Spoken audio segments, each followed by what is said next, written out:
In 1938, CBS aired The War of the Worlds. Were you surprised by either the program or by the reaction to that program? Yes to both questions. I did not know about the program in advance. I was home listening and heard it just as everybody else did, and said to my wife, I think I'd better go into the office because I think there's going to be a lot of audience reaction, and I'd like to capture it from a research point of view. So we drove in and got in just before the program ended. No, the program had just ended. And when I walked in the building, you could sense that all hell had broken loose. And I got on the phone and formulated a questionnaire, called an outfit in Atlanta who had a national field force that I knew I could press into operation quickly. And the next day, the morning after, we did, I think, over 2,000 interviews face-to-face from coast to coast on that broadcast. So we had good information and had it fast, and had a lot of and made a lot of copy with it, because the press didn't have anything except the broadcast. And there were a lot of scare stories about how people packed up and decided to get out and so forth. But we had a good statistical base for the answer. The name of the company was Hooper Holmes, and I had used them before, not on an emergency basis, but they had an insurance checking service where they would go out and check the character and quality of the people they were insuring. So they were familiar with meeting people and getting information. Well, what did the research tell you? Well, it showed a tremendous audience. A lot of people in the eastern part of the company, particularly New Jersey and eastern Pennsylvania, had decided they'd better get out. One man said that he was glad that the end had come because he had overdrawn his bank account and his wife had found out about his mistress. This guy lived in New Jersey, and I kept his name and address, and years later called him and asked him whether his life had settled down. But we got that kind of firsthand information, which was interesting in itself, and became the material for a book that I think Hazel Godet did as part of another project I was involved in at Princeton. And what I was going to say was that management, meaning Paley and Keston and Clauber, and the people and the program people, had some hard facts that they could talk from when they were being hammered by the press and also by Washington. Were they appalled by the reaction? The management? Yes. I think we were all shaken up by it. If we had had any sense of what was going to happen, the program would have been framed in a way that would have put the audience on the alert. It was there, but you had to have a magnifying glass to find it. And Wells was a very skillful producer and did a fantastic job in making that a realistic radio program. That taught the company and the industry a lesson about fooling with programs in terms of the trustworthiness of the broadcast. Was that the high point of the radio industry at that point, or what radio had created? It's hard to tell. There were so many things happening. You remember in the 30s, most everything was a a new experience in radio. People hadn't done things before. There hadn't been any political convention coverage. There hadn't been any regular news the way it later became the style. We had 5 minutes of news and 10 minutes of music, 5 minutes of news and 10 minutes of talk. I did some research in Schenectady. I got an affiliate to schedule all the news together, and we got much better audiences. So I came down and said, let's put Boat Carter and whatever the other programs were back to back. Oh, that was unheard of. Elmer Davis. No, Elmer Davis didn't come until the war years. This is very early. And we did that in the early part of the evening. I think we had a half hour of segments of news and got much more audience that way, and dropped the organ music and the poetry and so forth, and just stayed with news. Oh, it was a great experience. I like to hear it for the return of organ music. I worked for a station in Texas, or worked at a station in Texas, KGNC, that had an organ in the studio. And I think many of early radio stations did that, if they didn't have a band, a full-fledged orchestra. When did you first become aware of television? When I first joined CBS, because we had an experimental station in the Chrysler building, not when I first joined, but early on. And we were doing some broadcasts, and there was a room in the building at 485 where there was a 6-inch or 8-inch screen, and there were times in the day when I could see what was going on. This was all test pattern stuff, but that was when I first became aware of it. In what year? Not 35, perhaps 35. Oh, certainly before 40. Before 40. Yeah. Were you at the New York World's Fair? Oh, absolutely. And did you see television there? Sure, certainly. Were you aware of Sarnoff's introduction of it? Absolutely. And what did you make of it at the time? I wanted to stop what I was doing in radio and start working in television. What were they showing? Just images? Just Felix the Cat? Don, in the early days, if you put a cathode ray tube with an image on it in Macy's window and nothing else, or the water rolling in from the Atlantic Ocean in waves, people would gather so deep that the police had to move the crowds away. It was that strong. When did you get into it? Or when did CBS really get into it?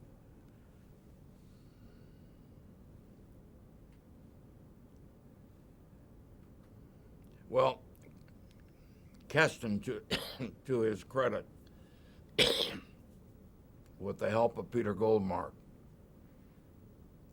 fostered the development of color. And Keston said, before we go into black and white, let's have a program laid out where we can go from black and white to color. And at that time, Sarnoff was, that is General Sarnoff, was pushing awfully hard to get their radio affiliates to get black and white television stations. We were saying, not so fast, because... Before or after the war? Before the war. Before the war. We were saying not so fast, because if we go into color, it belongs in the UHF to get the bandwidth that was necessary for color, or we thought was necessary for color. So we were a house divided, that is CBS was. We had people who wanted to get on with black and white good or bad, and those who said, let's wait and go all out for color. In the early days of network television, NBC had more stations than we had. In fact, that's how I got I Love Lucy on CBS, was that we went out and encouraged some of the NBC stations to agree to take it if we got the program. We didn't have a full complement. We didn't go west of, I guess we didn't go west of Indiana with a network in those days. It was a fit and try kind of thing. We had I think I opened the network and went with a broadcast in sometime in the 40s.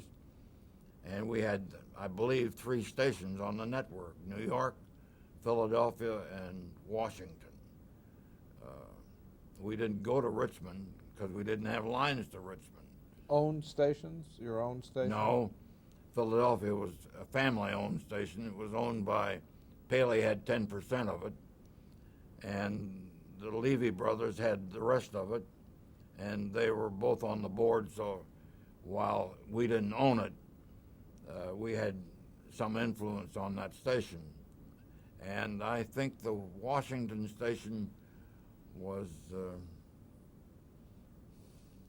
owned by a department store in Bamberger? Bamberger's, yeah, I think so. Does that make sense to you? Anyway. Not quite, but it's in the ballpark. Yeah. I remember WTOP. I don't know when WTOP came into being in Washington, and it was CBS owned half of it. What? CBS owned half of WTOP. We did. I didn't know that. I think so. Don't challenge me on this. But what about the post-war period?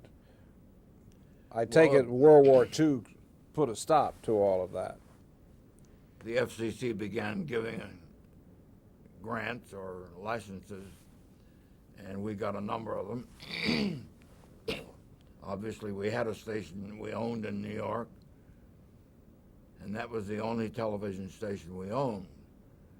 We had radio stations in, I guess, 7 other locations, or 7, and the plan was to apply for black and white in Boston, Washington, Chicago, San Francisco, Los Angeles. Anyway, we applied, I think, for 7. We were allowed to apply for either 5 or 6, but we had the application pending when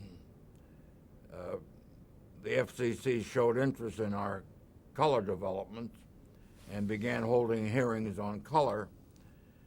And the chairman of the FCC said to me one day, your pleas for color would be more persuasive if at the same time you weren't applying for black and white stations in the cities I just named. Made a lot of sense. Was that Fly? Hmm? Was that Fly? No, that was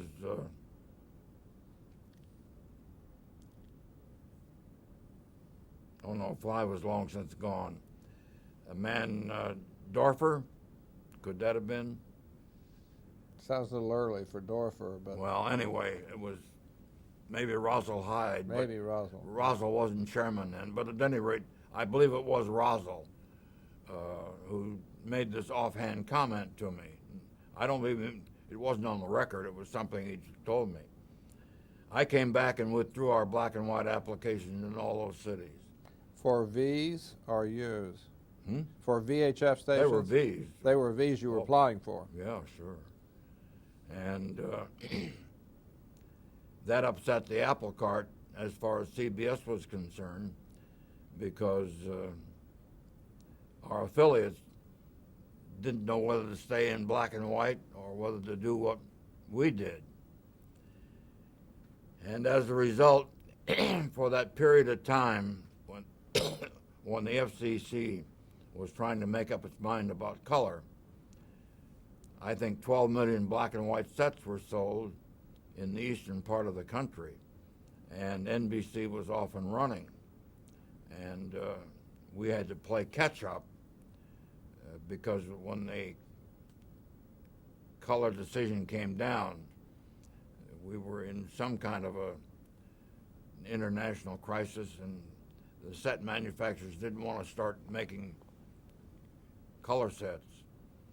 And the color set we developed, or that Peter Goldmark developed in our CBS labs, at that time required a color tube or a wheel, a color wheel to separate the colors as the set was in operation.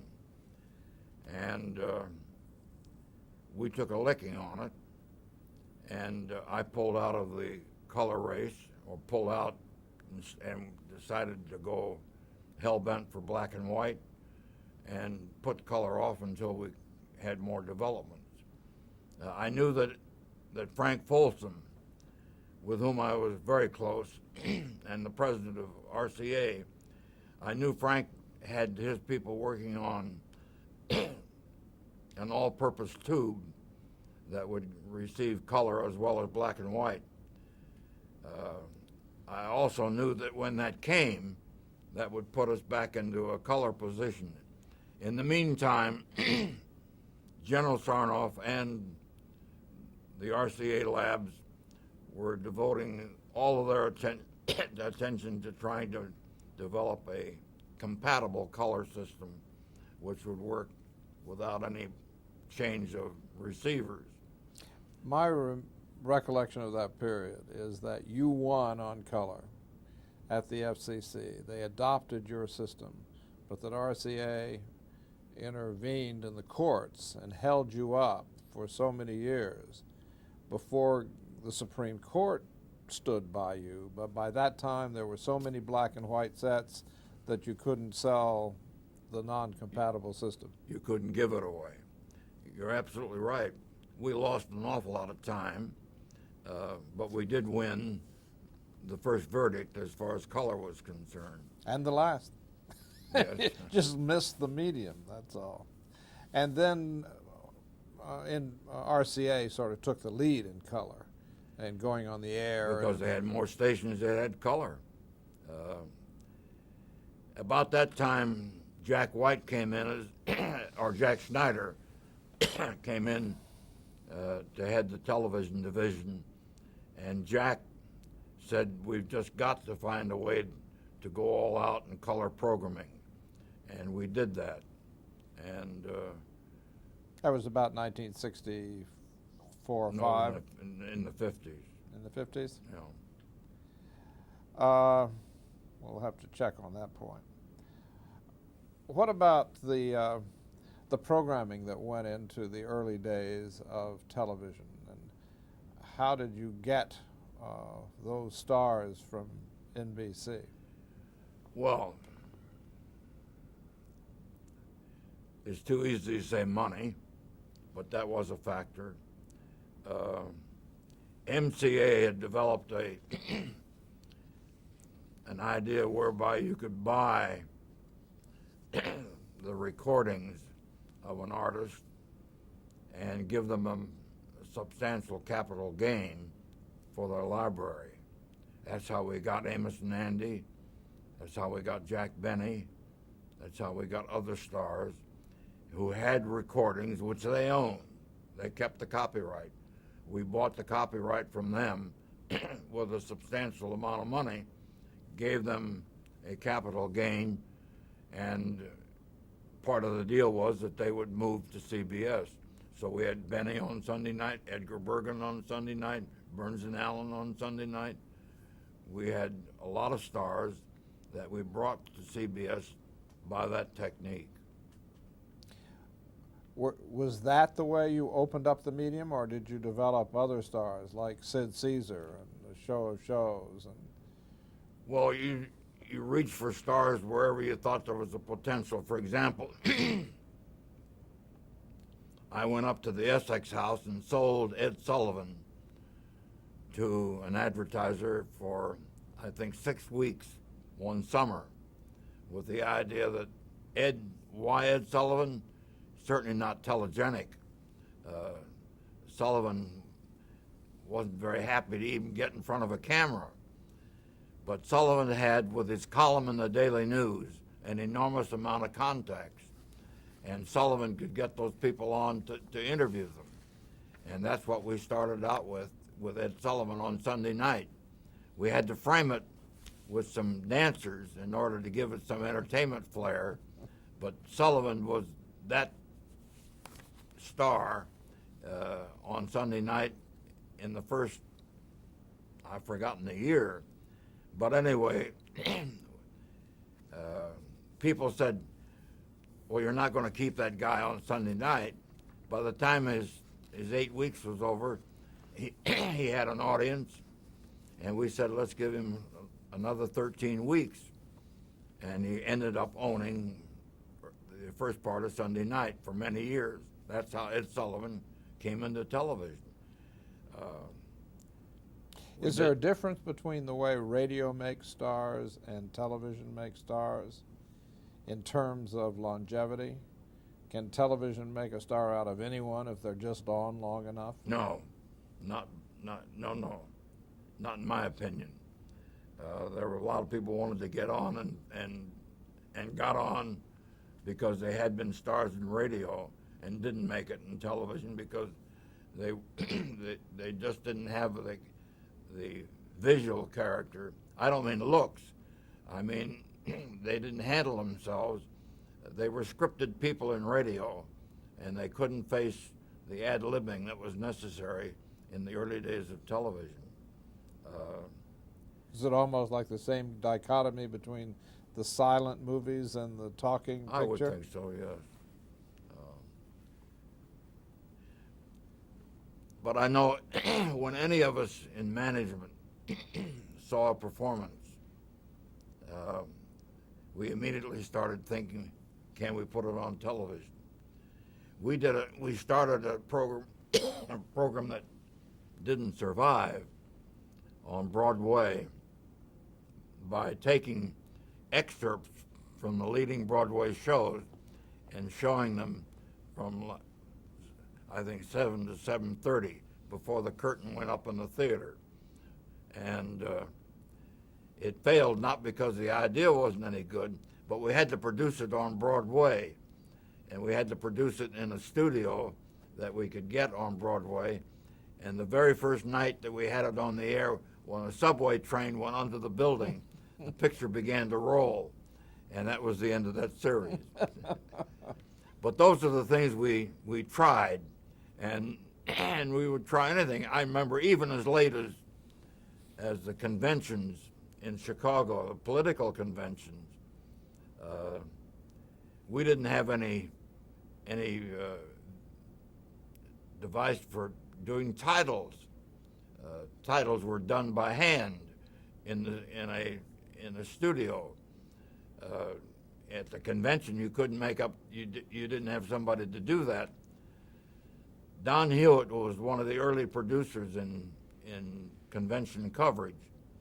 Don was having breakfast at a beanery someplace in Chicago on the way to the convention center, and he looked up at the board in the restaurant above the counter, and they had soup so much and vegetables and so forth, and he said to the man, "How much do you want for that?" And the guy said, "Well, that's my sign, it's not for sale." And Don said, "No, I'll buy it, the whole thing." And the guy said, "You're crazy." He said, "I'll give you $50 for it." He picked up the sign, went back to the convention with all the letters, and that became the billboards for some of our early shows. Now, I only mention that because it indicates the effort that was being made to try new things and to make do with things that you did with your bare hands. And that's the way we got started. Was RCA and NBC decidedly the superior company at that point? Well, we didn't take it away from them until I've forgotten the year. But when I say take it away from them, I mean in terms of audience.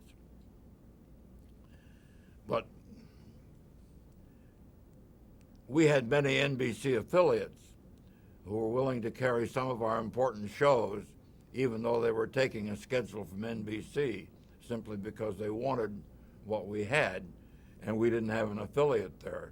I mentioned a minute ago. And there weren't enough stations in town to give everybody there weren't enough stations in the market for everybody to have an affiliate. For a long time, there was only one station in a single station markets. NBC, I think, had 14 of them in the eastern part of the country, and those 14 were coveted by us. And whenever we had a very strong show, we made an effort to clear on those stations. When Milton Beale called me one afternoon, he said he wanted to come over and see me. Had an agency, a very successful ad agency, one man, pretty much a one-man shop. And Milton came in and he said, I've got a show that I think you might be interested in, and I'll offer it to you depending on how many stations you can clear. So I said, what's the show? He said, well, you probably don't know the actress, but it's Lucille Ball. I did know her because we had her on from time to time. And he said, I'll be glad to give you the order if you can deliver more stations at NBC. I got a hold of Jack Van Valkenburg, who was then the head of the television division, that was before Snyder, and said, Jack, we got this opportunity, but how do we get the stations to clear for us instead of NBC? What's the best way to do it? So we sat down and plotted that we would send every junior executive we had in sales and in the operations department to NBC stations to be there on Monday morning when they opened for business, and to urge them that if they got an offer for the Lucille Ball show from Milton Beale from both NBC and CBS to clear for CBS. And that's how we got Lucille Ball. Now, NBC was caught totally unaware and unprepared for what we did. But we took bright young guys and sent them out and had them at each one of those stations to persuade the NBC affiliate to take Lucille Ball. And for many years, of course, we rode high and wide with Lucy. Well, when was the point in time when you took it away from? I don't remember, but in the mid '50s, I would say we were beginning to be number one in terms of, we had almost matching affiliates. We had some that they didn't have, but we got it with programs, and we had better programs. I think we had better news. I'd like to segue, if I may, into news. You mentioned Klauber as being an influence in bringing the journalistic. He was more than an influence. He was it. He was CBS News in the early days. He brought Paul White in to be the head of the news department, and Klauber rode very carefully over all the news policies in the early days. All right, we'll cut. Be back in a moment.